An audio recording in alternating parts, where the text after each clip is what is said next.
tolong dong jangan persulit saya untuk ke bank, apalagi 200.000 aja ya Allah, tolong ya Allah. Tapi saya nggak protes ke Bapak Ibu, cuman di hati hanya merintih ke Allah, tolong ya Allah jangan persulit saya lagi gitu.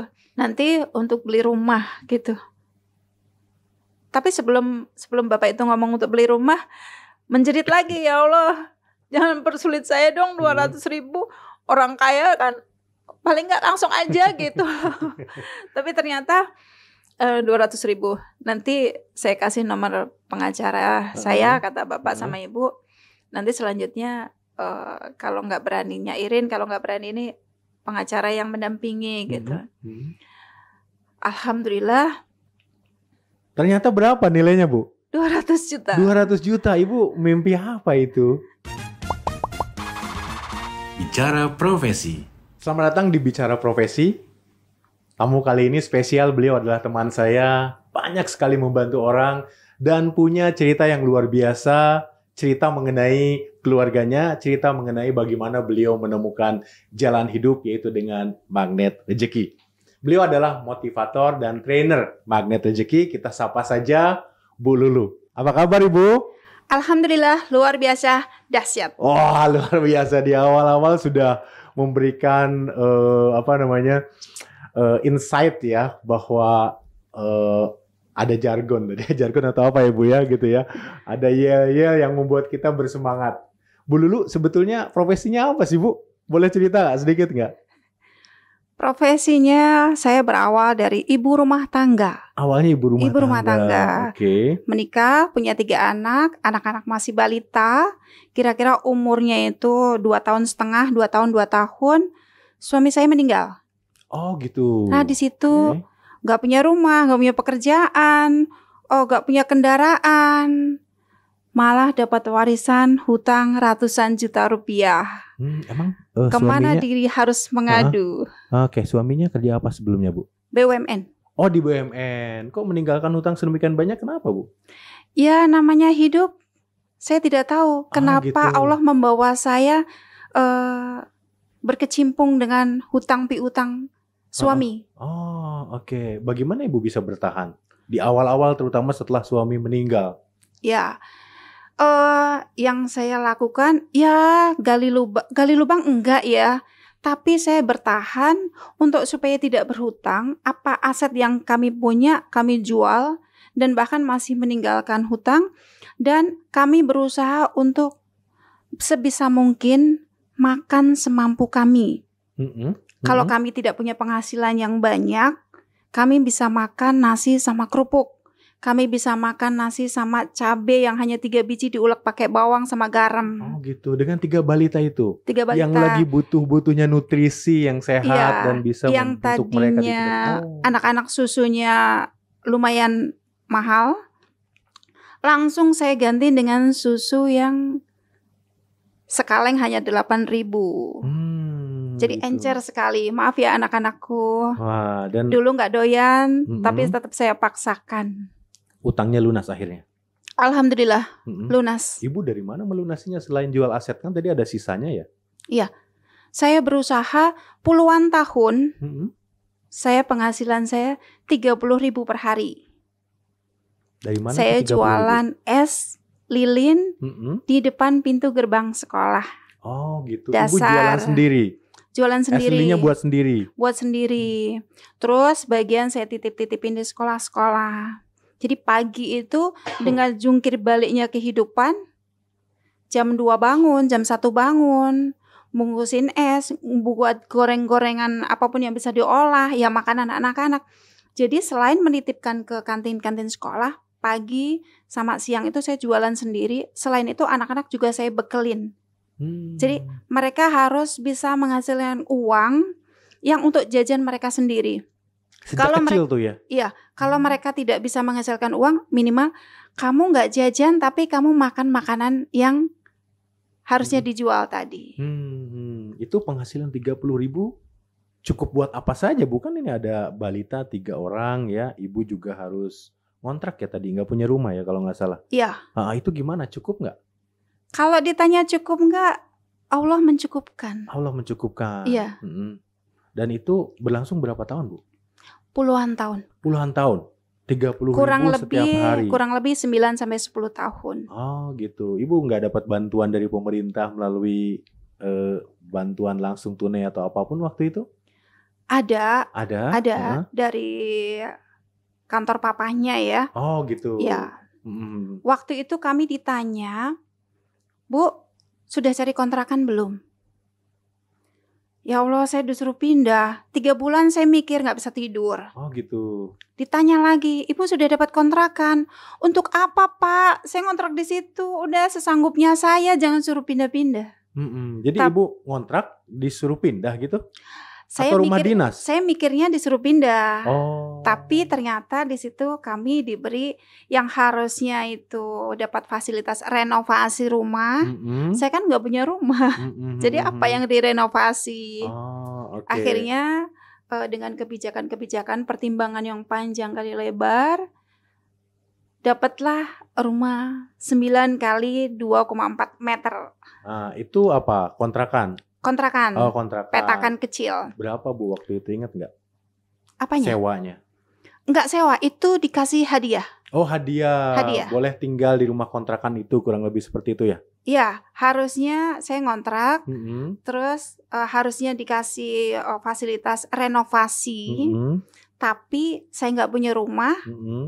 Akhirnya malah dikasih ya? Rumah panjang ke belakangnya 9 meter, lebar depannya itu 2,4 meter. Boleh tinggal di sana selamanya? Atau? Boleh selamanya. Oh, gitu.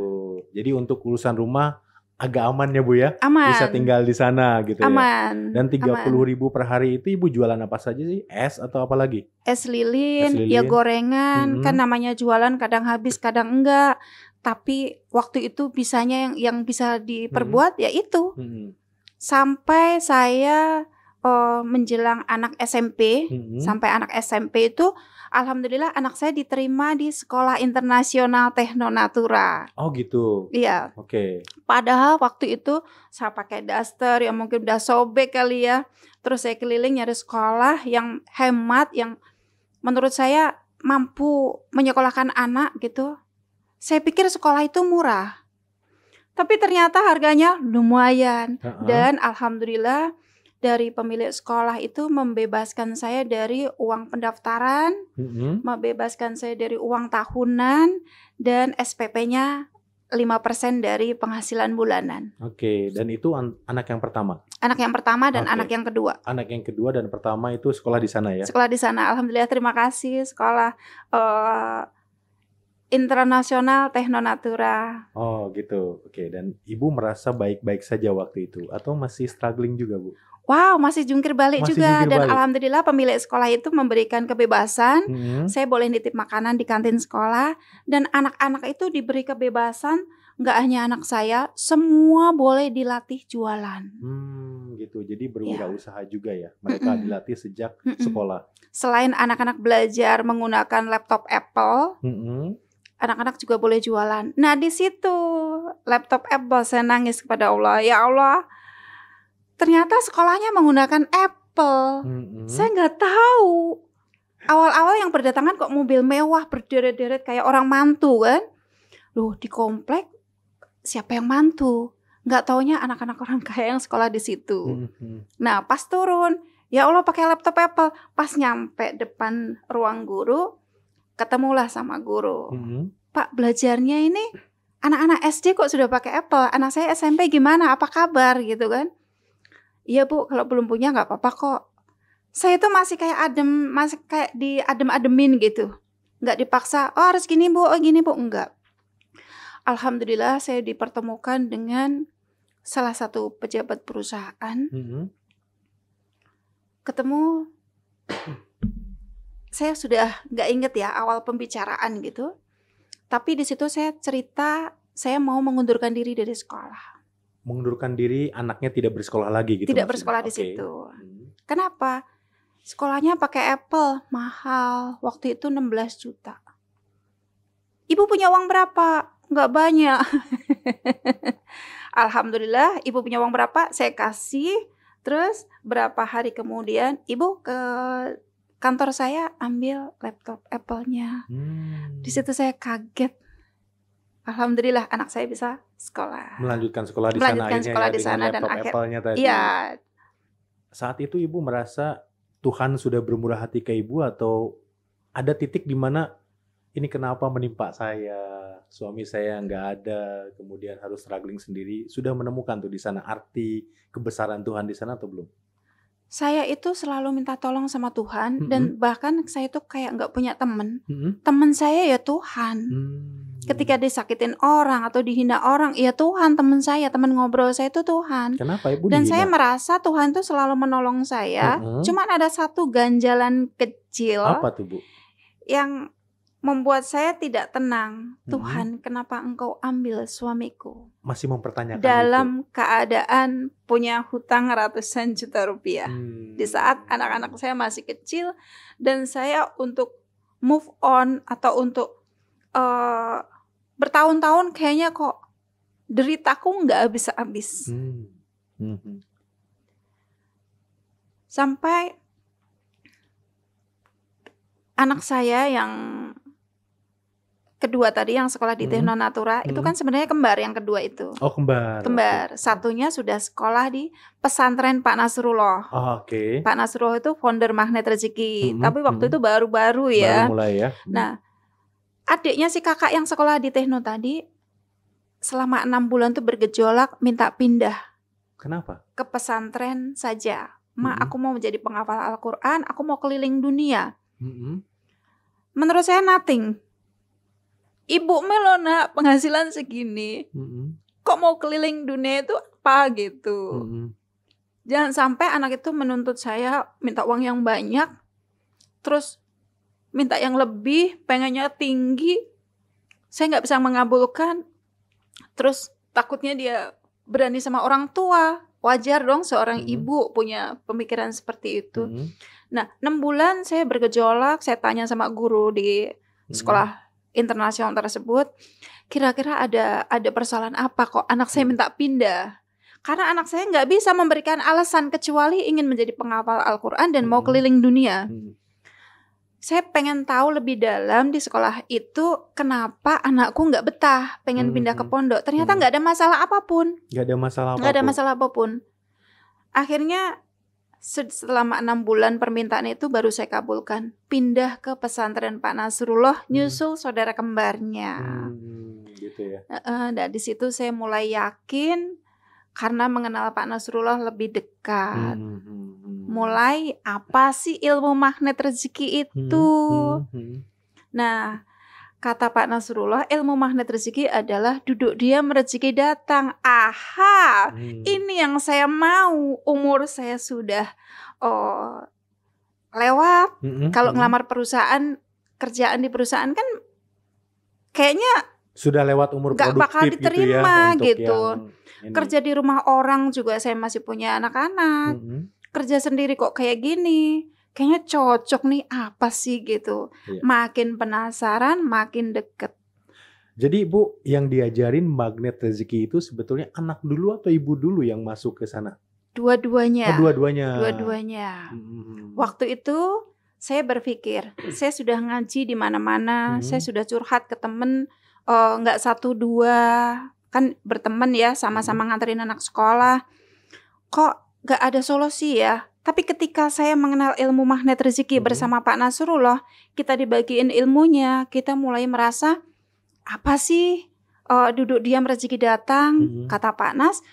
Ilmu magnet rezeki adalah duduk diam rezeki datang. Duduk diam saja rezeki datang, apalagi ditambah bekerja, berbisnis dan berusaha. Aku mau duduk diam dulu karena rezekinya datang, udah dijamin sama Allah. Karena selama ini saya udah bekerja, berusaha, berbisnis, hasilnya gitu-gitu aja gitu. Nah, setelah kita diajarin jurus-jurusnya yang ada di rahasia magnet rezeki satu persatu, selama ini yang mengganjal kenapa rezeki tidak datang kepada saya karena saya belum ikhlas melepas kepergian almarhum suami saya. Seperti kayak nggak ridho, seperti kayak nggak rela. Itu suamiku kan milik Tuhan. Harusnya kalau diambil Tuhan harus ikhlas dong gitu. Nah, setelah saya mulai melepas itu, ya Allah, aku ikhlas. kepergian suamiku dan aku ikhlas apa yang sudah menjadi takdirku. Ampuni aku kalau selama ini banyak bergejolak dalam hati. Jadi ternyata kalau di magnet rezeki itu namanya jurus paradox of candy. Paradox of candy. Nanti kita bongkar ya jurus-jurusnya apa saja sedikit ya. Tapi kita akan ngobrol dulu mengenai saat ibu mendapatkan ilmu magnet rezeki ini, sudah langsung terasa nggak dampaknya atau manfaatnya? Atau mungkin malah diuji dulu nih, bener nggak nih konsisten untuk menjalankan ilmu magnet rezeki dengan ya gitu-gitu aja atau makin terpuruk? Seperti apa Bu Lulu? Dua-duanya. Oh dua-duanya? Ya. Oke, seperti apa? Boleh cerita? Dampaknya sama ujiannya. Oke. Dampaknya adalah anak saya kan karena pesantrennya di Pak Nasrullah diajarkan ilmu magnet rezeki. Nah, kalau kalian bisa cerita keajaiban yang orang tua kalian dapatkan, hadiahnya coklat. Gimana nggak seneng banget? Saya kan nggak mampu membelikan coklat selama dia sampai gede. Terus saya mendengar kata-kata Pak Nas itu di grup. Nah, aduh, setiap anak telepon hari Minggu, Ma dapat keajaiban apa? Dapat keajaiban apa sih nak? Mama justru malah diusir dari rumah. Terus besoknya lagi, minggu depan lagi, Ma dapat keajaiban apa? Mama sudah nggak di rumah lagi. Kontrak tempat lain. Sempat diusir? Iya, jadi gini, rumah saya itu kan kecil tadi. Saya ngontrak sebelahnya supaya gede. Supaya saya bisa punya kamar buat anak-anak. Oh, jadi kontrak tambahan ya Bu ya? Kontrakan tambahan, supaya anak-anak punya kamar, supaya anak-anak punya tempat belajar, dan saya bisa bungkusin es, ngadonin kue gitu kan, agak longgar gitu. Tapi ternyata sama yang punya kontrakan tiba-tiba menyuruh saya dalam waktu 3 hari saya harus keluar dari kontrakan itu. Dan ketika saya pulang kampung nengokin ibu saya, pulang kampung pun saya tidak punya uang. Gimana bisa sampai kampung? Yang banyak, pakai mudik gratis. Terima kasih perusahaan-perusahaan yang sudah memfasilitasi mudik gratis. Nah, pas di kampung saya ditelepon sama tetangga, Mbak, barang-barangmu sudah diangkutin masuk dalam satu rumah yang kecil itu. Yang rumah awal tadi ya? Rumah awal tadi, yang kontrakan sudah kosong sekarang. Di situ saya nangis lagi. Pak Nas bilang kalau orang tua dapat keajaiban apa? Kalau kalian belajarnya bersungguh-sungguh, pasti orang tua kalian dapat keajaiban dari Allah. Tapi kalau orang tua belum dapat keajaiban, berarti kalian belajarnya belum sungguh-sungguh. Aduh, ini beban bagi anak saya juga beban bagi saya nih kalau saya mendengar. Tapi dengan adanya beban itu, saya merasa saya harus kuat nih mengangkat beban itu. Apa sih yang harus saya perkuat lagi? Mental saya. Saya datang ke Jakarta lagi setelah pulang dari kampung. Ternyata saya nggak bisa masuk ke dalam rumah saya sendiri. Yang rumah awal pun nggak bisa masuk? Nggak bisa, karena barang-barang penuh di situ. Ketika saya membuka, ya nggak bisa didorong karena udah penuh. Gitu. Akhirnya saya cari tempat kontrakan tempat lain dengan keuangan terbatas.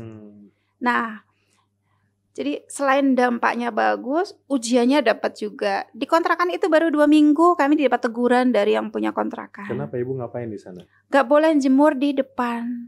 Di pagar itu ya? Di pagar, gak boleh. Harus di kamar mandi, sedangkan kamar mandi kan kecil, saya nggak punya mesin cuci. Sinar matahari juga Sinar matahari kurang, ruang udara kurang. Akhirnya kami cari tempat pindahan lagi. Gitu. Anak saya yang pertama yang tahu banget rasanya. Dan alhamdulillah waktu itu si kembar di pondok juga pernah libur, ngelihat mamanya pindah-pindah. Setelah pindah dari kontrakan yang kedua, saya ketemu kontrakan. Menurut saya, insya Allah walaupun gak ada barang, karena karpet dipinjemin tetangga, bantal dipinjemin tetangga, ember gayung dipinjemin tetangga. Tapi ternyata saya harus pindah. Kenapa? Karena nggak boleh jemur di teras tadi. Oh, yang tadi itu. Terus kami pindah yang kesekian kalinya, baru nempatin seminggu. Karena saya bayar kontrakan itu 600.000 itu ke bapak-bapak. Yang pemilik Pemilik kontrakan tadi. Ketemunya di jalan. Mm-mm. Pak, ada kontrakan kosong nggak? Serabutan kan sebagai Iya, single iya, parent. iya, iya. Nggak bisa yang harus datang ke rumah dulu kelamaan dalam kondisi genting seperti itu. Pak, ada kontrakan nggak? Kalau ada, saya satu buat saya dan anak saya. Saya bayar di jalan. Nah, siang itu juga saya sewa mobil yang, Pak, saya punya uang hanya 50.000, boleh nggak angkut barang walaupun nggak banyak. Seperti kompor itu kan nggak banyak, tapi kalau repot ya. Iya, kalau dibawa gitu aja repot ya. Okay. Terus baru nempatin 1 minggu, saya dipanggil sama ibu kontrakan. Istrinya bapak tadi? Istrinya bapak tadi. Kenapa dipanggil tapi ibunya? nggak sama bapaknya. Oke. Ibu aja. Kenapa? Di situ saya dimaki-maki. Dia bilang, pernikahan saya sudah 36 tahun, jangan kamu rusak begitu saja. Saya hanya bisa bengong karena di otak saya sedang berpikir bahwa bagaimana saya bisa meracik es teh. Karena saya nggak punya kulkas, saya harus belanja di luar. Kalau es batu itu kan harus dipukulin ya, terus dibungkusin. Kalau nggak habis kebuang karena nggak punya kulkas. Bagaimana saya harus membuat gorengan sedangkan wajan pun di rumah yang lama nggak bisa diambil. Jadi gimana harus nyuci karena kan harus kering juga, bawa anak, baju terbatas. Di otak saya itu hanya sederhana, tapi ternyata di pihak yang punya kontrakan itu malah kemana-mana, melebar kemana-mana. Nah, di situ saya minta waktu seminggu, nggak dikasih. Dikasihnya hanya sehari atau 2 hari. Ibu melakukan pembelaan apa kalau memang ibu tidak menjadi apa ya, dalam tanda kutip dianggap pelakor itu? Ibu menjelaskan nggak, atau case mana yang dianggap mengganggu rumah tangga pemilik kontrakan itu? Kan ibu itu tanya. Saya nggak perlu nyebut nama ya. Nggak usah. Baru seminggu kan Bu tadi itu? Iya. Padahal seminggu pun tidur juga nggak tenang ya dengan karpet. Karpet itu bertumpuk 4 baru kelihatan normal. Karena 4 itu dikasih sama tetangga saya yang dulu bolong-bolong. Nah, ibu itu kan tanya, kenapa kamu ngontrak di kontrakan saya, sedangkan kamu punya rumah sendiri? Saya bilang, rumah saya nggak bisa ditempatin karena penuh dengan barang.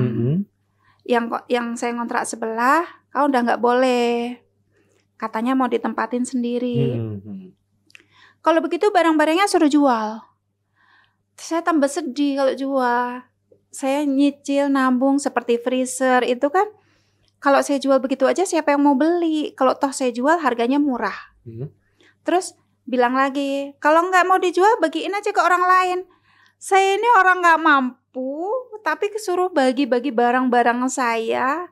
Apa kabar dunia gitu. Sedangkan senjata saya kan cuma freezer sama palu yang buat mukul es batu. Aduh, pokoknya di situ saya merasa nggak adil gitu. Tapi saya juga nggak bisa membela diri. Cuman dalam hati saya, Tuhan, aku harus lari kemana? Setelah ibu itu berpesan, dikasih waktu 1 hari, besoknya dia nggak mau ngelihat saya tinggal di situ. Akhirnya saya merenung, berdoa. Anak telepon dari pondok. Yang kembar tadi ya? Mama, assalamualaikum. Saya nggak ada air mata, berusaha senyum. Waalaikumsalam. Ma, dapat keajaiban apa? Aku udah belajar sungguh-sungguh. Bagus nih Pak Nas tuh, bagus banget mensupport anak-anak saya. Kalau kalian belajar yang sungguh-sungguh, mamamu pasti dapat keajaiban. Di situ saya keajaibannya bagus banget nak, tapi sabar ya. Doain mama ya. Iya ma. Dapat coklat. Anaknya dapat coklat di pondok pesantren dari Pak Nas. Tapi saya dalam saat itu saya tuh pengen menjerit, Pak Nas, engkau ajarin apa anakku? Setiap dia telepon, dia bertanya keajaiban apa yang saya dapatkan. Pak Nas tahu nggak? Saya seperti anak jerapah yang ditendang-tendang ibunya, yang nggak bisa berbuat apa-apa nggak berdaya. Saya harus lari kemana? Waktu itu saya pengen nyari ke rumahnya Pak Nas. Mau cari Pak Nas. Oh, tolong dong jangan ajarin anak saya seperti itu. Rasanya saya selalu, setiap mendengar anak saya itu rasanya, terima kasih. Rasanya pengen nemuin Pak Nas. Tolong dong jangan ajarin seperti itu. Saya sangat menderita banget nih gitu. Sebaliknya malah yang dirasakan ya. Iya, tapi dalam hati dan pikiran ini kan sudah mindsetnya sudah dikasih ilmu rahasia magnet rezeki yang judulnya cicak dan jerapah. Itu. Jadi kalau cicak itu jatuh, dia tetap naik lagi, cari lagi. makanan lagi. Terus kalau jerapah itu ditendang-tendang ibunya. Kenapa dia masih kecil kok ditendang-tendang ibunya? Ternyata bukan ibunya yang jahat, tapi supaya bayi jerapah itu cepat-cepat bisa berdiri, berjalan, mandiri, cari makan sendiri. Karena kan ibu jerapah nggak bisa nyuapin terus-terusan. Iya. Susah juga kan, kepalanya tinggi nyuapin ke bawah susah. Makanya tendang-tendang. Dan di situ saya mengambil kesimpulan bahwa Tuhan tidak jahat. Tuhan tidak sekedar mengujiku, tapi Tuhan pengen aku lebih kuat, aku lebih survive. Nah, di situ saya bersyukur. Bersyukur pada tumbukan pertama, artinya bersyukur pada saat musibah itu benar-benar datang menyakitkan. Saya sholat, saya datang ke musola, saya sholat tobat, sholat apapun yang bisa saya kerjakan, istighfar. Terus saya bilang, ya Allah terima kasih. Engkau beri aku ujian yang sebesar ini, saya harus melangkahkan kaki saya kemana? Bantu aku. Nah, di situ saya bilang sama anak saya, pagi itu anak saya sekolah. Pada hari itu saya harus keluar dari kontrakan sesuai permintaan yang punya kontrakan. Saya pergi ke kantor-kantor. Saya pergi itu ada arahnya, nggak tahu arah juga. Pokoknya pergi aja. Bawa buku ilmu magnet rezeki. Bukunya Pak Nasrullah tadi? Bukunya Pak Nasrullah. Saya ke kantornya Pak Nasrullah, saya minta buku 6. Waktu itu kan masih bisa ya. Sama adminnya, saya minta buku 6 dulu. Nanti kalau laku baru bayar laku gitu ya. Saya langsung ke sini gitu. Terus saya bawa keliling dari kantor ke kantor. Pagi-pagi udah berangkat, gendong tas. Di atas jam 12, di atas jam 1 ya. Itu baru saya dapat pembelinya. Pembelinya seorang pengusaha. Karena saya minta sama Pak Satpam saya hanya menawarkan buku ini sebentar aja. Ibu nggak kenal dan nekat minta ketemu pemilik perusahaan gitu ya? Enggak. Jadi kan ada yang menolak, ada yang nggak gitu, bisa siapa gitu yang jualan lewat. Tapi dari kantor ke kantor kan saya tetap berusaha. Ditolaknya saya nggak perlu cerita ya, berapa kali perusahaan yang sudah menolak saya atau satpam yang sudah menolak saya. Yang saya ceritakan ada sebuah perusahaan yang dimana saya tidak menyangka satpam itu kok mengizinkan saya. Saya hanya minta waktu 10 menit ya untuk nawarin buku ini gitu. Ketemu akhirnya. Nah, setelah ketemu saya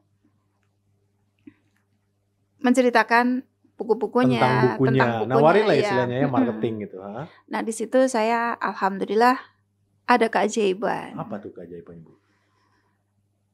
Keajaibannya salah satunya yaitu saya dikasih. Jadi gini, saya ditanya suami kerja di mana? Ditanya gitu ya? Karena saya nerima uang itu kan nangis. Ya Tuhan, ini uang untung dari satu buku itu kan 15.000. 15.000, Ke 6 buku itu 90.000. Ya Tuhan, hari ini akhirnya aku bisa makan, anakku bisa makan. Tapi di sini itu, tapi aku harus tidur di mana ya Allah gitu. Karena saya juga takut banget sama ibu yang punya kontrakan karena suaranya kasar, lantang dan garang. Dan saya nggak tahu kesalahan saya apa gitu. Hanya karena ngontrak tapi diinfokan udah punya rumah, ngapain ngontrak? Disangkanya jadi pelakor dalam tanda kutip ya Bu ya. Nah, terus bapak sama ibu tanya Heeh. yang punya Pemilik perusahaan itu, oke. kenapa nangis gitu? Ya saya cerita apa adanya. Oke. Akhirnya saya bisa makan, cuma masih bingung mau pindah kemana. Rumahnya kenapa? Saya cerita apa adanya yang seperti tadi. Terus saya ditanya KTP-nya mana? Aduh, pakai KTP lagi gitu kan? Ya udah saya keluarin KTP. Terus bapak sama ibu, saya nggak tahu apa yang di pikiran mereka. Cuma dikasih tahu nanti ini diterima ya, ngambilnya di bank. Aduh, ngasih 200.000 aja di bank. Dikirain 200.000. Iya, maksud saya tolong dong jangan persulit saya lagi. Iya, Kondisi saya udah seperti ini. Saya bacanya itu 200.000. Tulisan dicek. Ternyata 200.000 nanti ini ya kan beliau minta KTP. Jadi untuk apa? Iya, Terus 200.000 ditulis aja pakai KTP, kasih aja langsung ya Bu ya, gitu ya. Iya, dengan pikiran saya tolong dong jangan persulit saya untuk ke bank. Apalagi 200.000 aja ya Allah, tolong ya Allah. Tapi saya nggak protes ke Bapak Ibu, cuman di hati hanya merintih ke Allah, tolong ya Allah jangan persulit saya lagi gitu. Nanti ke bank, ini sudah saya coret. Apanya itu? Kalau cek kan di atas itu cek. supaya nggak dicairkan orang lain, hanya saya yang bisa mencairkan itu. Nanti untuk beli rumah gitu. Tapi sebelum Bapak itu ngomong untuk beli rumah, menjerit lagi, ya Allah, jangan persulit saya dong 200.000. Orang kaya kan paling nggak langsung aja gitu. Tapi ternyata 200.000. Nanti saya kasih nomor pengacara saya, kata Bapak sama Ibu. Nanti selanjutnya kalau nggak berani nyairin, kalau nggak berani ini pengacara yang mendampingi gitu. Alhamdulillah. Ternyata berapa nilainya Bu? 200 juta. 200 juta. Ibu mimpi apa itu?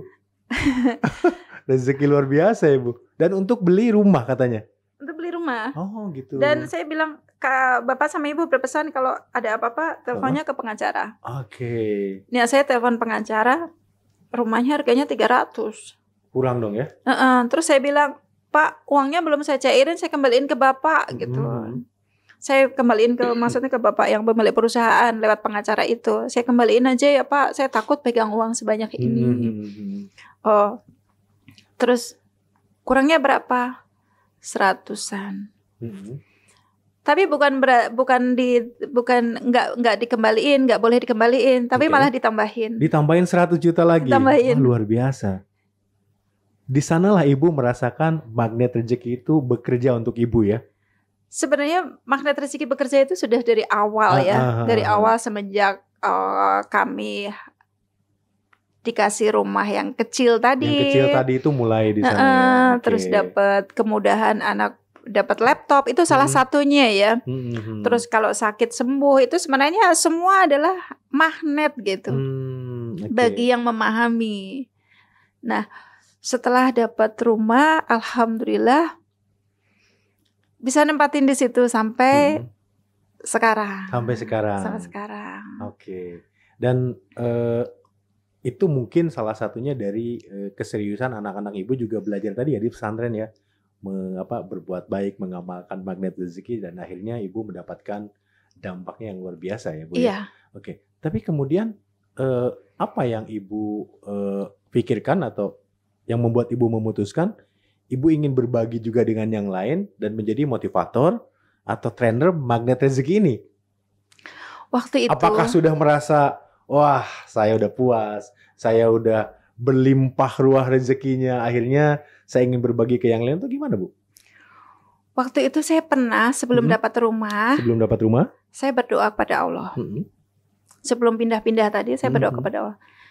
Pas nganterin anak sekolah, saya kan ngajarin anak yang pertama naik angkot. Tapi sebelum naik angkot saya antar. Setiap pagi saya berdoa sepanjang jalan tuh. Saya berdoa, ya Allah, aku udah capek bekerja. Ada kalanya titik di mana ingin bunuh diri itu ada. Tapi bukan keinginan ya. Pas momen-momen aku capek ya Allah. Ada sebagian orang yang menghina saya, memanggil saya janda jablay, memanggil saya pokoknya yang gak enak didengar. Saya capek ya Allah. Saya tuh udah kerja ngurusin anak 3, suami gak ada. Mereka bukannya menyantuni anak-anak saya, tapi malah pamer yang misalkan pamer makanan, tetangga semua dikasih, anak saya nggak dikasih. Sampai seperti itu? Iya. Oke lah kalau cuma makanan, kami bisa tahan. Anak-anak saya juga bisa tahan kok. Nggak minta yang aneh-aneh. Tapi kalau ucapan-ucapan, panggilan-panggilan yang kayak tadi, kayaknya saya nggak kuat ya Allah. Jangan sampai nggak kuatan saya ini, saya buktikan suatu saat saya benar-benar menjadi pengganggu mereka gitu. Tolong jaga saya ya Allah, jaga saya supaya saya tetap mental saya tetap kuat. Saya capek ya Allah, saya capek kerja. Boleh nggak saya menjadi orang yang bermanfaat untuk orang banyak? Tapi caranya gimana ya Allah? Hidup sendiri aja amburadul seperti ini. Apalagi bantu orang. Kok bermanfaat bagi orang banyak? Tapi saya nggak tahu ya Allah, boleh nggak? Ini kan cita-cita gitu kan. Terus saya tambahin sholawat setiap pulang setiap habis nganterin anak ke jalan raya supaya dia naik angkot. Titip anakku Tuhan, titip anakku. Terus saya pulangnya itu mampir masjid, sholat duha, sholat tobat, ya pokoknya apapun yang bisa saya kerjakan, saya kerjakan. Setelah berdoanya, ya Allah, aku nggak mau tahu caranya bagaimana, tapi ini keinginanku, karena saya benar-benar udah lelah bekerja, dan jangan izinkan aku untuk menjadi perempuan yang salah jalan. Nah setelah itu pulang, aktivitas seperti biasa. Dan itulah yang membuat Ibu sekarang banyak membantu orang ya Bu ya? Nah sebelum membantu orang itu Pak Nas waktu itu kan membuka kelas-kelas training. Sampai Pak Nas itu kan punya motivasinya gini. Menjadi atau menuju 2 juta pengamal ilmu magnet rezeki. Oke. Siapa yang mau menjadi bagian dari 2 juta pengamal ilmu magnet rezeki? Silahkan masuk ke kelas-kelas ini sampai menjadi trainer. Nah, pas menjadi trainer, kami dibekali ilmu, kami dididik sedemikian sehingga sampai kami bisa menyebarkan ilmu ini ke khayal ramai. Biasanya ikut kelas-kelas itu bukannya bayar Bu? Ibu dari mana uangnya? Nah, betul kan? Bayar kan biasanya ya? Iya. Jadi kan kita ramai ya di grup ya. Ya Allah, terus ya Allah uangku cuma segini. Ya belum bisa ikut bulan kemarin, sekarang udah naik. Oh iya biasanya naik ya, batch berikutnya naik lagi gitu ya. Terus belum bisa ikut angkatan pertama, angkatan kedua udah naik lagi. Ini gimana sih gitu kan? Terus cerita kami di grup. Bismillahirrahmanirrahim, mudah-mudahan doain ya. Kadang saya mendoakan orang-orang juga. Kan di jurus magnet rezeki ada yang namanya jurus kickback. Oke. Mendoakan orang lain. Kalau kita mendoakan orang lain untuk kebahagiaan dan kemuliaan mereka, doa itu akan balik ke kita. Gitu ya. Jadi semakin saya mempraktekkan jurus-jurus magnet rezeki, saya itu dimanapun berada kayak rasanya kayak jadi magnet gitu. Akhirnya apa? Mbak Lulu sudah saya transfer. Mbak Lulu ikut kelasnya ya. Ada aja yang bayarin. Ada aja. Terus pernah gitu. Lagi mengulang lagi gitu. Sebelum mengulang, saya bilang sama panitianya Pak Nas. Pak Nas, saya sudah transfer separohnya ya, kurang separuh. Alhamdulillah. Nah, Allah beri kemudahan sampai di titik yang sekarang. Oh, gitu. Jadi akhirnya Ibu bisa bantu banyak orang juga melewati momen-momen di mana Ibu juga dulu butuh bantuan gitu ya Bu ya. Iya. Bu boleh ceritakan nggak ada satu atau dua customer yang, atau satu lah misalkan, yang sangat terpuruk dan dalam kondisi apa akhirnya Ibu bisa bantu beliau melewati masa itu? Kondisi yang paling ekstrim customer itu, klien Ibu itu mengalami apa gitu? Ada seorang, sebenarnya banyak ya. Yang paling Ibu Ya. ingat, memorable, Ya. Ibu ingat banget itu apa? Salah satunya itu seorang pejabat yang sudah pensiun, seorang perempuan. Pekerjaannya nggak tanggung-tanggung waktu itu. Jadi harusnya sudah menikmati masa pensiunan. Umurnya kurang lebih 60-an. Anak-anak udah mentas semuanya, menikmati hidup. Tetapi tiba-tiba dipanggil oleh KPK. Oh, setelah selesai masa menjabatnya? Iya. Ternyata terlibat keuangan. Oke.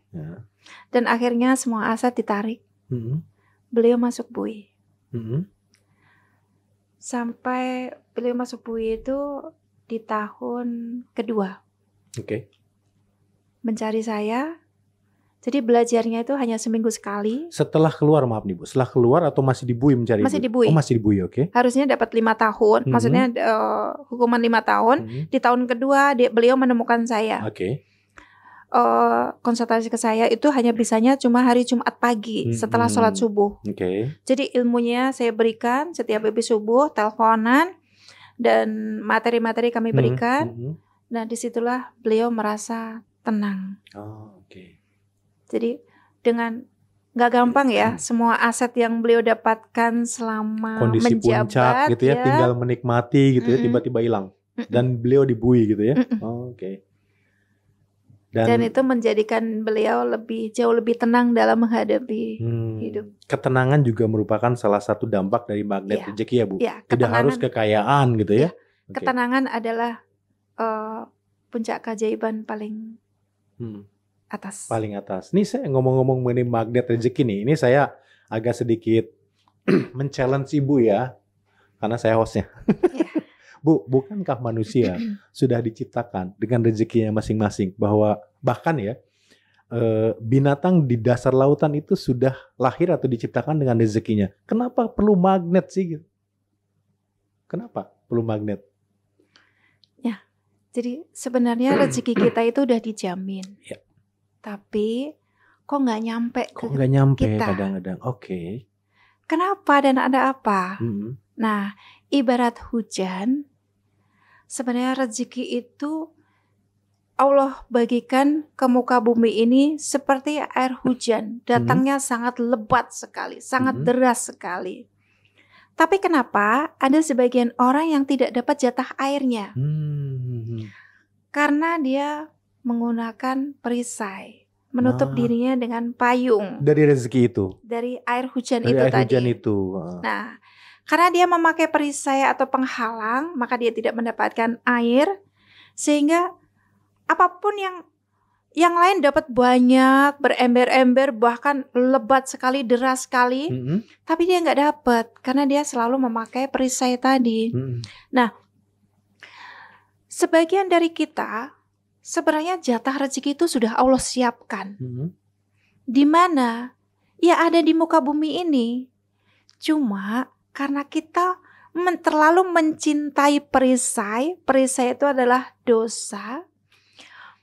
Dosa yang tidak kita akui, baik sengaja maupun tidak sengaja, baik yang terdahulu maupun sampai hari ini, itu yang menjadikan penghalang rezeki nggak sampai ke tangan kita. Padahal kita itu setiap hari kan minta sama Allah, berdoa melalui sholat dan doa. Melalui sholat, doa, setiap hari zikir, apa yang kita pikirkan, Insya Allah cukup, Bu? Allah wujudkan. Tapi kenapa nggak dikabul juga? Karena kita terlalu mencintai dosa. Mencintai dosa itu gimana? Boleh dijelaskan lebih lanjut nggak, Bu? Contoh. Terlukanya hati seseorang karena kita, maka terhalang dan terputuslah jalan rezeki ke kita. Oke. Contoh, saya pernah menyakiti Pak Dedek misalnya 3 tahun yang lalu.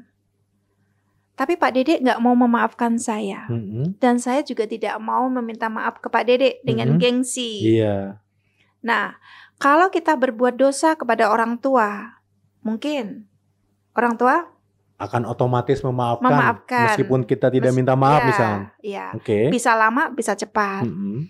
Saudara juga begitu. Mm-mm.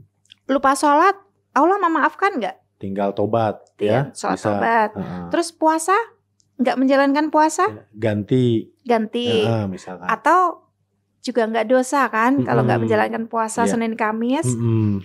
Terus kalau belum sedekah, mungkin belum- Allah masih menunggu. Iya, iya.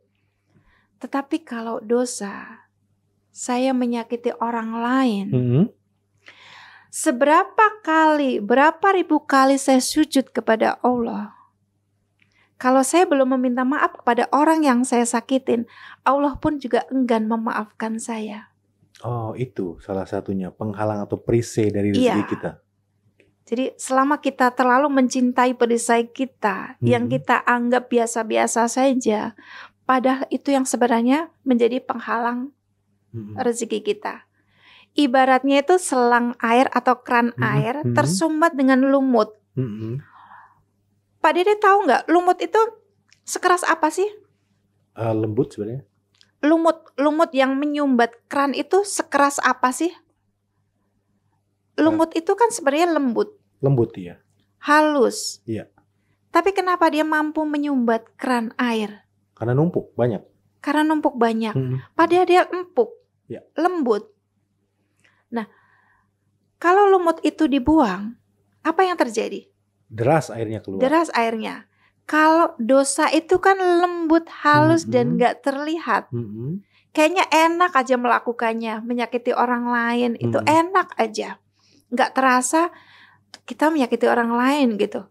Nah, seandainya dosa yang halus itu tadi kita hapus dengan sholat tobat, istighfar, dan meminta maaf kepada yang bersangkutan, apa yang terjadi? Seperti air keran yang dibuka lumutnya, rezeki mengalir. Luar biasa sekali. Jadi sebetulnya deras air hujan ini turun, tapi ada yang pakai perisai yaitu payung, dan deras sebetulnya rezeki itu cuman kita yang terlalu mencintai dosa ya Bu ya. Iya. Wah, luar biasa sekali. Bu, saya tanya satu hal lagi nih mengenai magnet rezeki ini. Tadi Ibu sempat sampaikan ilmu cicak dan jerapah. Itu dijelaskan tuh ya bahwa Allah menguji kita ya, Tuhan menguji kita untuk bisa cepat jalan atau kalau jatuh cepat naik lagi. Saya tertarik satu hal terkait dengan ilmu kickback.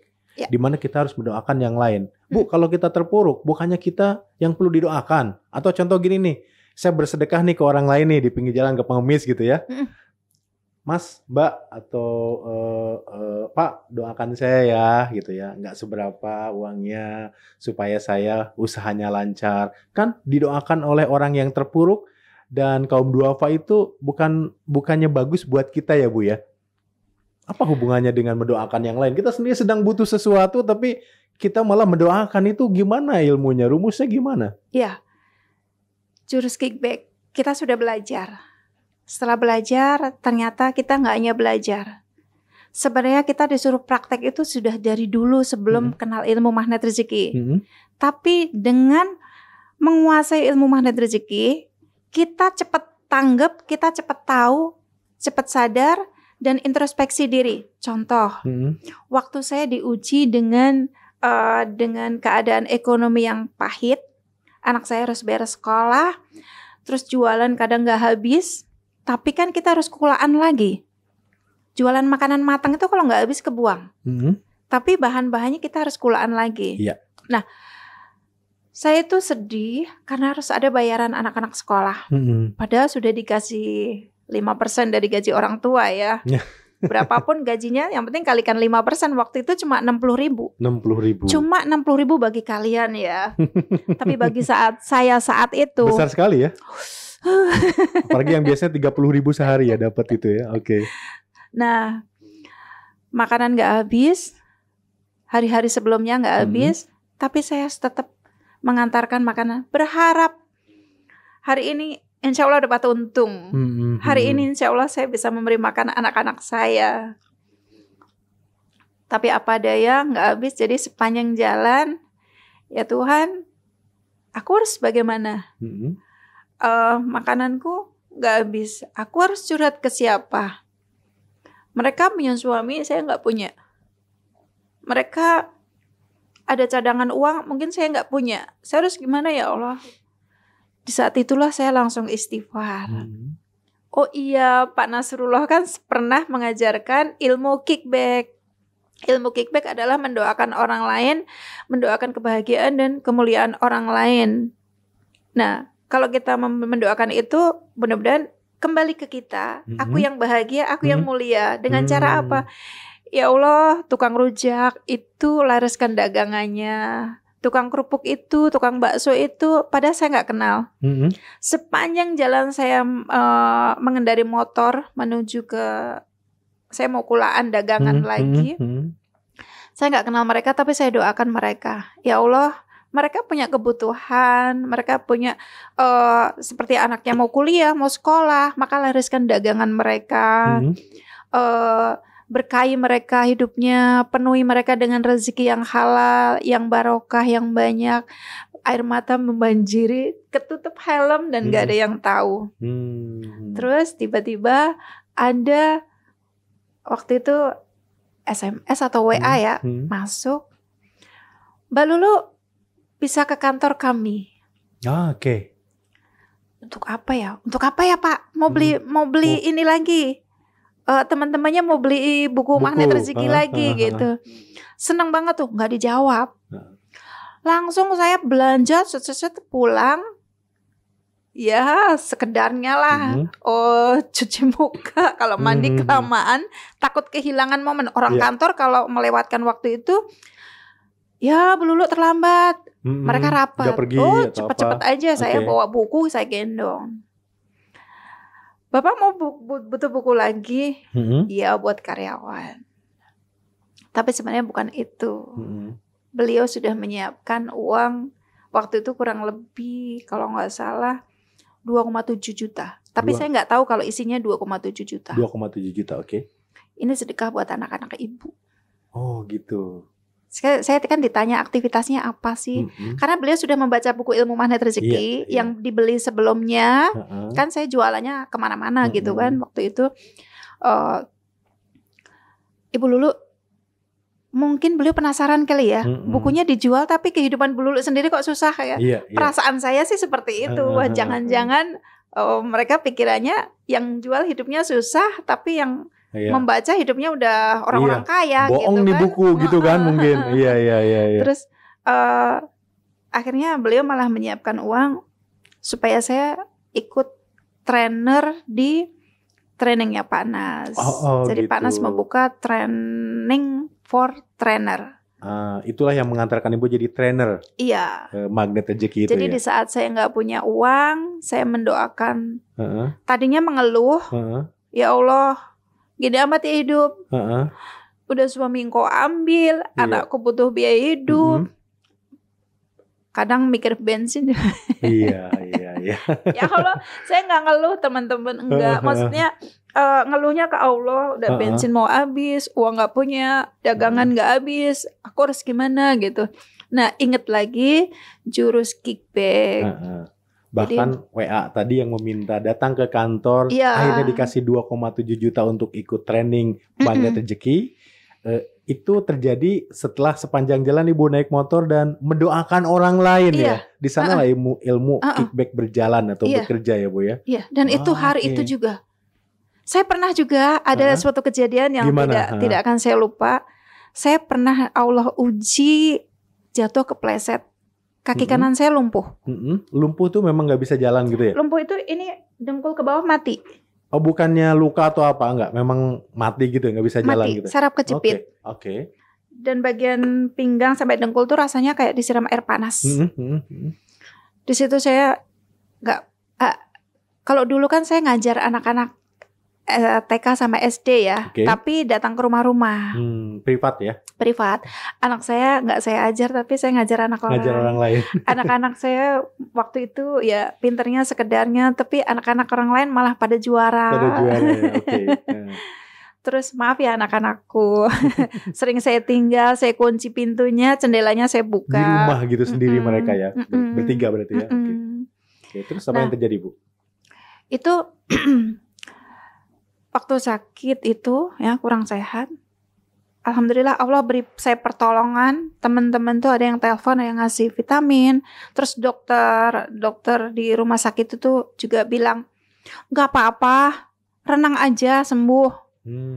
Terus karena kita sudah dikasih ilmu dari Pak Nasrullah namanya Paradox of Candy. Apa itu? Boleh ceritakan, Bu? Tadi sempat di-spill di Iya. depan itu apa? Apa Paradox itu? of Candy. Heeh. Saya tuh punya permen banyak. Oke. Nah, saya punya permen. Saya taruh di sini. Ini permen. Nah, saya ketemu sama Pak Dede nih ya. Mm-mm. Pak Dede mau nggak permen? Mau jatuh. Ini buat Pak Dede. Nggak mau, Bu. Ibu udah pegang-pegang kayak gitu. Nggak apa-apa, kan cuma saya buka. Ya udah deh, nggak gitu. saya pegang. Oke, terus? Mau nggak? Nggak. Kenapa? Kayaknya Ibu udah uwel-uwel kayak gitu. Masa kan Ibu bisa kasih aja dengan bungkusnya gitu. Nanti saya buka sendiri. Saya kan menolong Pak Dede, Oh, gitu ya? mempermudah Pak Dede. Apa? Tadi saya udah cuci tangan kok. Nggak tahu. Serius? Apa filosofi di balik itu? Oh, serius, saya udah cuci tangan Pak Dede. Ya, saya nggak tahu Ibu cuci tangan di mana. Di ruangan Pak Dede yang sebelah. Oh gitu ya. Oke, ya. Terus Serius. saya harus terima nih. Nggak harus kan? Nggak, maksudnya harus ikhlas. Ikhlas nggak nerima ini terus dimakan? Saya terima untuk menghormati Ibu, tapi saya nggak ikhlas. Gimana, Bu? Oke. Nah, jelaskan ke saya, Boleh Bu. saya taruh dulu. Boleh, silakan. Saya masih punya 2. Nah, Tenang aja. ini oke. Ini bisa Silakan membuat dibuka. nafas saya. Oke. Ini saya buka ya. Ya. Oke. Saya Akhirnya buka. Pak Dede mau menerima bungkus permennya dan isinya. Oke, saya makan ya. Ya, siap. Gimana rasanya? Enak, manis? Saya tanya sama Pak Dede boleh? Boleh, silakan. Mana bungkusnya? Pak Dede, ini isi permen, ini bungkusnya. Bungkusnya Pak Dede mana? Ini? Ini kan tinggal makan.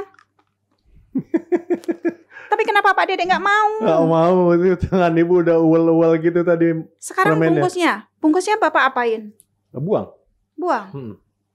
Sama-sama dibuang. Kenapa? Yang pertama tidak mau menerima. Iya ya. Karena Kurang apa saya? Saya tuh udah baik banget loh. Dibukain malah ya. Dibukain malah.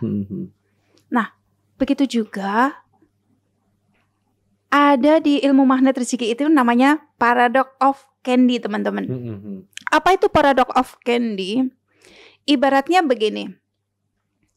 Allah tuh sudah ngasih rezeki ke kita banyak banget. Nah, seperti apa? Kita meminta sesuatu.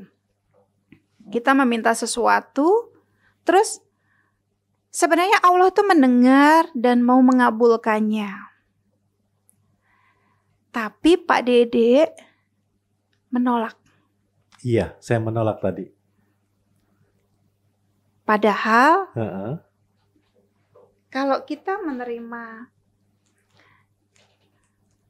kan kita berdoa, ya Allah saya minta rumah, ya Allah saya minta pekerjaan lancar, saya minta rezeki hari ini lancar. Allah tuh mau memberikan itu, tapi Pak Dede menolaknya.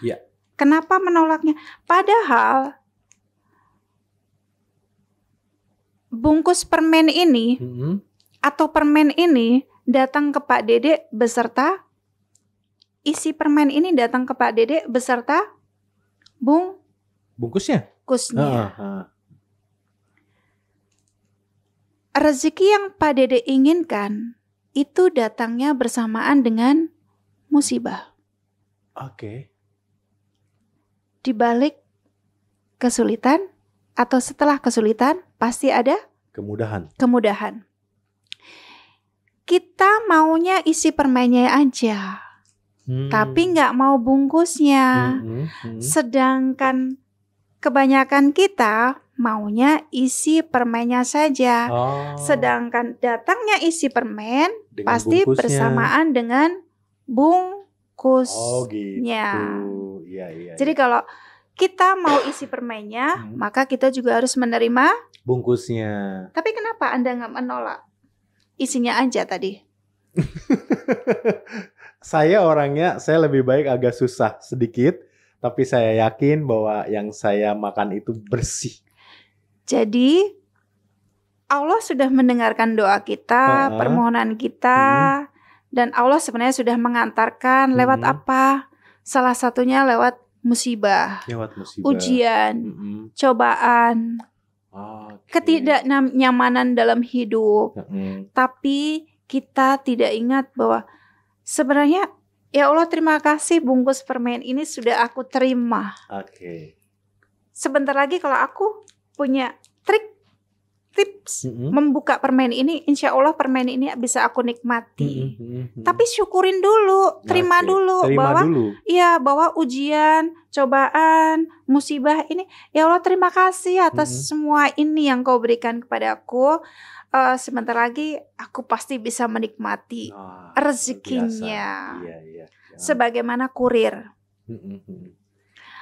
Pak Dedek kan kalau pesan sesuatu kepada kurir, tok tok tok, assalamualaikum, anggap saya kurir. Ya. Assalamualaikum Pak Dedek. Waalaikumsalam. Ya, ini paketnya Pak sudah sampai. Anggap ini dibungkus ya. Bungkus dalam kotak. Terus diterima. Saya terima. Itu anggap itu sebuah kardus besar ya. Di dalamnya ada itunya. Terus sebelum Bapak terima, ini kan udah diterima nih. Bapak bilang apa sama saya? Terima kasih. Terima kasih. Beda lagi bagaimana kalau saya sebagai kurir?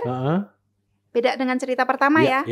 Ini saya kurir. Pak Dedek pesen lagi dengan produk yang lain. Pak Dedek, assalamualaikum. Waalaikumsalam. Pak Dedek, ini pesanan Papa. Benar nggak ini namanya Pak Dedek? Betul. Maaf kardusnya, anggap ya teman-teman ini dalam bentuk bungkusan kardus yang rapi. Maaf ya Pak Dedek, kardusnya saya buka ya, saya sobekin ya. Apa perasaan Anda? Jangan dong, nggak mau saya.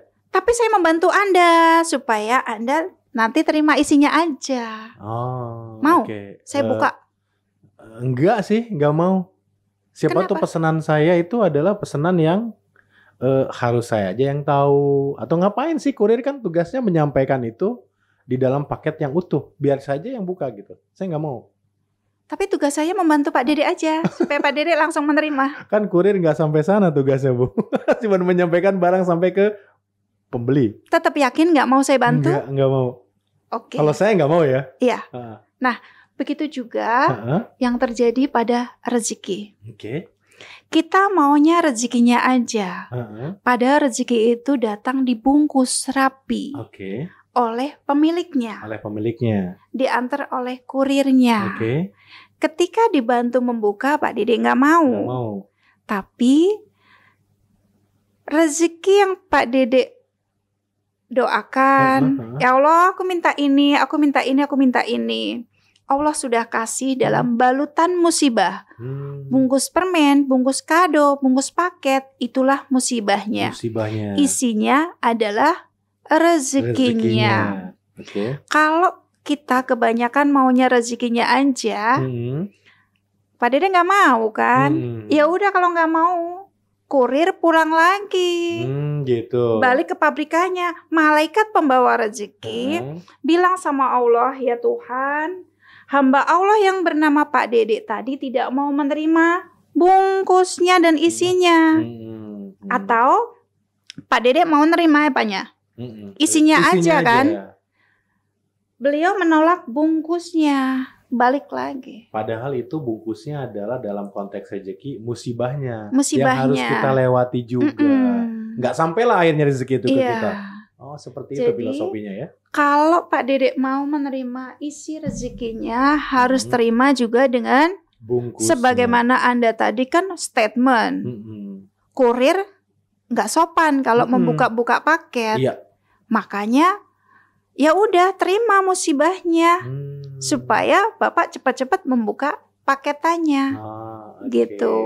gitu ya. Jadi kadang-kadang ada orang lain yang ingin membantu kita membuka atau melewati musibahnya, kita nggak mau. Nggak mau. Karena sudah curiga duluan Curiga gitu duluan. ya. Wah, ini orang gitu ya. Mm. Bantu-bantu saya. Padahal itu adalah mereka mencoba membuka buku rezeki yang datang ke kita. Seperti itu mungkin ya. Nah, Bu Lulu ya. sebagaimana kita, Tuhan, orang kan mengeluh. Kenapa sih sakit gak sembuh-sembuh? Kenapa sih uangku ditipu orang? Ya. Kenapa sih si A, si B menzolimi aku?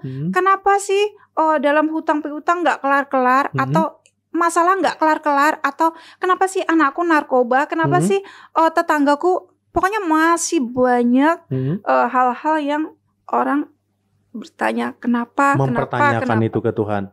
Gak terima. Sampai kapan Anda nggak terima dengan menerima bungkusnya? Semakin kita cepat menerima bungkusnya, insya Allah isinya sudah dijamin, udah di tangan. Oh, gitu ya. Jangan-jangan isinya itu sesuatu yang sangat berharga, jadi dibungkus dengan bungkusan yang berlapis-lapis. Iya. Terima saja bungkus lapisan demi lapisan, siapa tahu di dalamnya sangat berharga buat kita. Seperti itu ya Bu Lulu ya. Bersyukur pada tumbukan pertama, bersyukur pada musibah saat kita menerima, atau bersyukur pada saat kita menerima rezeki, wajar. Terima kasih Pak Dede, sudah dikasih kopi. Terima kasih sudah terima gaji. Terima kasih dapat kiriman makanan, atau terima kasih dapat hadiah kaos dari teman, atau rezeki sesuatu yang kita terima. Mengucapkan terima kasih kepada yang memberi itu hal yang wajar. Terima kasih kepada Allah atas rezeki yang sudah Allah kasih itu hal yang wajar. Tapi terima kasih pada saat kita menerima musibah, itu yang tidak wajar dan tidak semua orang mau. Terima kasih paket sudah saya terima ya Allah. Terima kasih musibah sudah saya terima. Iya. Nah, ada cerita yang akan saya lanjutkan. Boleh. Yang kaki saya tadi lumpuh, sudah nggak bisa ngajar, sudah nggak bisa jualan makanan. Saraf kejepit itu sakitnya luar biasa. Sudah sininya lumpuh, saya pukul-pukul nggak ada rasanya, dengkul ke bawah. Tapi panas tadi ya? Dengkul ke bawah itu mati rasanya. Saya pukul pakai botol yang ada isinya, botol besi, botol kaca itu nggak ada rasa. Tapi dengkul sampai ke atas seperti kesiram air panas. Jadi nggak bisa gerak, nggak bisa apa. Ke kamar mandi saya harus tengkurap, ditarik sama anak saya. Sampai anak saya yang di pondok itu saya suruh pulang. Sampai sebulan lebih nggak boleh balik ke pondok sama ustadznya. Berbakti sama orang tua itu juga sekolah katanya. Alhamdulillah. Nah, di situ saya nangis lagi. Nangis bukan berarti saya mengeluh kepada manusia, tapi pada Tuhan. Ya Tuhan, seandainya kaki saya nggak bisa untuk kerja sama, mulai hari ini sampai kapan saya tidak tahu. Tapi izinkan tanganku ini punya kreativitas. Paling nggak ngajar orang lewat WA. Tapi mana ada kelas TK diajarin pakai HP, anak-anak jarak jauh. Ya. Mana ada anak SD saya ajarin pakai HP. Orang anak SD aja nggak boleh pegang HP sama orang tuanya. Apa yang bisa saya lakukan ya Allah, jadikan aku manusia yang bermanfaat untuk umat. Ketinggian ya Allah, tapi aku juga bingung. Jadi setiap nafas, setiap ngomong itu kayak dialog sama Tuhan. Saya nggak bisa cerita ke yang lain. Bingung, saya mau cerita dari mana gitu. Tapi kalau sama Allah tuh setiap saat itu kita bisa cerita.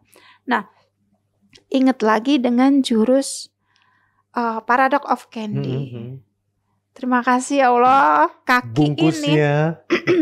Kaki ini sekarang nggak bisa ngapa-ngapain, badan ini nggak bisa ngapa-ngapain. Bahkan untuk terapi pun saya harus digendong tukang Grab. Terus di rumah sakit ditangkap sama Pak Satpam, digendong juga pakai kursi roda. Bahkan menolong diri sendiri aja nggak bisa. Tapi kok keinginanku menjadi orang yang bermanfaat untuk orang banyak. Jadi ingat dengan jurus Paradox of Candy. Terima musibahnya. Mudah-mudahan isi permainnya atau isi rezekinya segera saya terima juga. Terus yang saya syukurin adalah, ya Allah, baru sakit 1 bulan aja saya sudah menangis darah.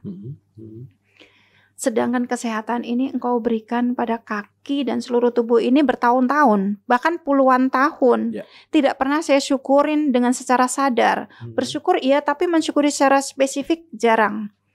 Ampuni aku ya Allah, puluhan tahun jarang bersyukur. Tapi ketika 1 bulan gak bisa ngapa-ngapain, saya ngeluhnya sampai menangis darah gitu. Nah, di situ sholat tobat, padahal nggak bisa gerak apa-apain. Jadi anak saya ngambil wudhu pakai air, sholatnya juga sekedarnya aja karena nggak bisa gerak banyak. Nah, setelah mempraktekkan jurus Paradox of Candy, tapi kapan ya terima isi permennya saya nggak tahu ya Allah. Kayaknya saya harus nambah jurus lagi nih gitu, jurus kickback. Tengah malam 12:30 saya buka WA group, grup pengajian. Di situ ada seorang yang umroh. Di grup itu ada yang umroh. Sudah berangkat atau sebelum? Sudah berangkat umroh. Teman-teman pada mendoakan. Saya juga ikut mendoakan. Tapi nggak berani di grup. Kenapa? Karena itu grupnya itu kan orang-orang berkelas ya di dalamnya. Oke. Nah, saya japri, Ibu mudah-mudahan lancar semuanya, sehat sampai ke Indonesia dalam keadaan sehat walafiat, menjadi haji atau umroh yang mabrur, bla bla bla bla gitu. Terus Mbak Lulu juga ya sama suami panjang umur, anak-anak sehat. Maaf Ibu, suami saya sudah meninggal. Karena kenal Ibu itu belum lama, baru beberapa bulan terakhir. Dan itu nggak akrab, maksudnya hanya kenal say hello aja. Terus oh maaf, jadi anak-anak sekarang gimana? Masih sekolah. Nah, besoknya atau menjelang tidur tuh beliau minta nomor rekening. Kenapa harus minta nomor rekening ya? Iya. Saya harus nyari buku rekening dan nggak tahu kan, jalan aja nggak bisa. Akhirnya tengah malam tuh saya nggak bisa bangunin anak. Besok pagi nggak Ibu gitu. Nah, besok pagi saya kirimin nomor rekening, tapi saya nggak ngirim. Ibu itu tanya lagi, saking mindernya saya. Ibu itu tanya lagi, terus baru saya kasih. Jadi selama hampir 1,5 sampai 2 tahun, saya dapat bantuan dari Ibu. Itu sekitar 1,5 sampai 2 juta. Oh, setiap bulan itu? Setiap bulan. Hampir berjalan 1,5 sampai 2 tahun. Boleh saya ngucapin di sini? Oh boleh, silakan sebutkan ibunya juga boleh ke siapa. Terima kasih Bu Uska atas bantuannya dalam menyekolahkan anak-anak saya. Semoga Allah membalas semua kebaikan Bu Uska sekeluarga. Panjang umur buat Bu Uska dan suami, anak-anak dimudahkan dalam segala urusan, sukses dunia akhirat, dan travel umrohnya makin berjaya sepanjang masa. Amin ya Allah, amin. Oke. Bu Lulu, tadi banyak kali Bu Lulu sharingnya dari mulai bagaimana perjuangan Ibu setelah ditinggal suami sampai dengan belajar ilmu magnet rezeki dan akhirnya merasakan juga dampaknya, termasuk banyak sharing di-sharing ke kita semua, ke kami, ke audience viewer, bahwa mungkin rezeki itu, bukan mungkin ya, rezeki itu adalah sudah ada di dekat kita, cuman ada tirainya, ada perisainya yang perlu kita bongkar. Satu hal Bu yang ingin saya tanyakan adalah apa yang perlu kami atau kita lakukan atau siapapun yang merasa terhalang dengan rezeki yang simple lah, yang mudah yang bisa kita lakukan tadi. Boleh disampaikan Bu? Bagi teman-teman di rumah misalkan, selain ikut training magnet rezeki, selain nanti menghubungi Ibu, apa yang paling mudah yang bisa kami lakukan, kita lakukan semua untuk lebih dekat bahkan membuka tirai rezeki tadi? Buka perisainya. Buka perisainya dengan cara tadi? Dengan cara sholat tobat, istighfar, mengaku salah, meminta maaf juga ya tadi meminta maaf kepada yang bersangkutan. Jadi kalau mau istighfar itu belajar istighfar yang benar. Yang benar itu bukan berarti kita paling benar ya. Maksudnya gini, belajar istighfarnya Nabi Adam. Oke, gimana tuh Bu? Boleh disampaikan? Ya Allah, saya yang salah. Ampuni saya dan saya siap belajar. Itu istighfarnya Nabi Adam. Nah, kita mau menjadi seperti Nabi Adam atau seperti setan yang selalu berkata, saya hebat, saya kuat, saya terbuat dari api dan saya tidak terkalahkan. Nah, sekarang tinggal pilihan mau jadi seperti Nabi Adam atau seperti setan. Semoga kita dimudahkan selalu setia di sisi Nabi Adam dan beristighfar yang benar. Amin, amin, amin. Dan yang kedua, setelah buka perisainya, katakan wow, keren atau wow, dahsyat. Wow, dahsyat. Apapun musibah yang datang ke kita, siapa sih yang mau terima? Mungkin mulut kita ngoceh, nggak terima. Tapi ketika pas kita ingat bahwa bungkus permen itu datangnya dari Tuhan, atau musibah itu datangnya dari Tuhan, kita ingat ilmunya. Apapun yang terjadi, katakan saja, wow keren, wow dahsyat, supaya realita itu akan terwujud. Hidup saya nanti benar-benar keren setelah ini, benar-benar dahsyat setelah ini. Gitu. Oh gitu ya. Oke, luar biasa sekali Bu Lulu tadi tips bagi kami semua atau siapapun di sana yang merasa ada tirai dengan rezekinya yang sebetulnya sudah Tuhan atau Allah turunkan ya dan dekat dengan kita. Bu, kalau ingin berkonsultasi dengan Ibu nanti bisa kita hubungin di mana atau kita share nanti di deskripsi mungkin sosial medianya Ibu ya? Iya. Teman-teman bisa masuk ke kelas bimbingan dan konsultasi di kelas kami di nomor 0821 9958 4313. Dan itu langsung Bu Lulu sendiri yang jawab ya? Iya. Oke teman-teman nanti jangan lupa ya hubungin tadi nomor yang disampaikan. Semoga bisa menjadi jalan untuk membuka tirai rezeki atau keluar dari keluhan-keluhan, keluh kesah atau apapun yang sedang dialami oleh rekan-rekan semua. Seperti itu ya Bu Lulu ya. Dan mungkin nanti siapa tahu nanti di sesi berikutnya kita bisa datangkan founder dari Magnet Rezeki ya Bu ya. Dengan Bu Lulu mungkin bisa duduk di sini karena kami punya segmen yang lain di sini yaitu The Founders. Oke, baik Bu Lulu, terima kasih atas kesempatannya sudah menyempatkan berbagi di Bicara Profesi. Bu Lulu sebagai motivator atau trainer ya, konsultan juga mungkin. Bagi teman-teman yang ingin belajar lebih lanjut atau ingin keluar dari permasalahannya dengan pendekatan Magnet Rezeki. Terima kasih, sampai ketemu di kesempatan lain. Assalamualaikum warahmatullahi wabarakatuh. Waalaikumsalam warahmatullahi wabarakatuh.